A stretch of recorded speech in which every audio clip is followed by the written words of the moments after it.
26 വർഷത്തെ വിശ്വാസം, ലക്ഷക്കണക്കിന് സന്തോഷകരമായ ദാമ്പത്യങ്ങൾ. കല്യാണം എന്നാൽ കേരള മാട്രിമോണി തന്നെ.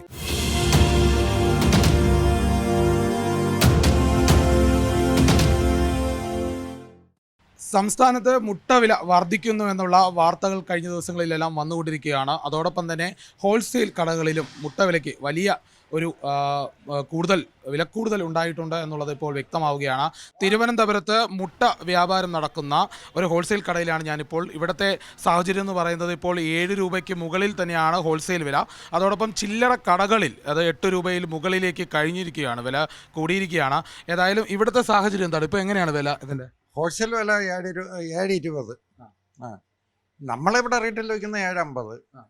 ചില്ലറ കടകളിൽ 8, 8.5, 9 വരെ വിൽക്കുന്നുണ്ട്. അത് ഓരോരുത്തരും അവരുടെ സൗകര്യം പോലെ വിൽക്കുന്നുണ്ട്. ഇപ്പോഴത്തെ സാഹചര്യത്തിൽ മുട്ട വാങ്ങാൻ ആള് കുറയുന്നുണ്ടോ, അങ്ങനെ എന്തെങ്കിലും ഉണ്ടോ? അങ്ങനെയൊന്നുമില്ല. ആള് കൂടുമ്പോഴാണല്ലോ ഡിമാൻഡ്. മുട്ടയ്ക്ക് ആള് വാങ്ങൽ കുറയാണെങ്കിൽ മുട്ട വില താന്നോളും. അങ്ങനെയാണ് സാധാരണ എപ്പോഴും. ചിലവ് കുറയുമ്പോൾ എന്നാൽ അതോടൊപ്പം തന്നെ മുട്ടയുടെ വരവിന്റെ വല്ല കുറവോ അങ്ങനെ എന്തെങ്കിലും? വരവൊക്കെ ഉണ്ട്. വരവ് വലിയ കുറവില്ല, ഒരു 20% കുറഞ്ഞിട്ടുണ്ട്. അത് എല്ലാ ഈ സീസണിൽ അങ്ങനെ സംഭവിക്കാറുണ്ട്. അതായത് മിഥുന കർക്കിടകത്തിലേക്ക് ഉൽപ്പാദനം സ്വല്പം കുറയാറുണ്ട്. ഇനിയും മുട്ട വില കൂടാൻ സാധ്യതയുണ്ടോ? ഇനി കൂടിയാൽ കച്ചവടം കുറയും. ഇനി ഇതിനപ്പുറം ജനങ്ങളെ സഹകരിക്കില്ല. പക്ഷേ ഇറച്ചി വിലയെല്ലാം കൂടി വരുന്ന സമയത്ത് കോഴി ഇറച്ചിയൊക്കെ വില കൂടിയിട്ടുണ്ട്. മുട്ടയ്ക്ക് ഇനി അത് ഒരു ലിമിറ്റ് കഴിയുമ്പോൾ പിന്നെ ആളുകൾ കുറയ്ക്കും. അതായത് 100 രൂപ കൊണ്ട് വരുന്ന ഒരാൾ ഇതിനു മുമ്പ് 15, 16 വാങ്ങിച്ചുകൊണ്ട് അയാൾക്ക് ഇനി ഇപ്പോൾ 12, 13 കിട്ടണുള്ളൂ.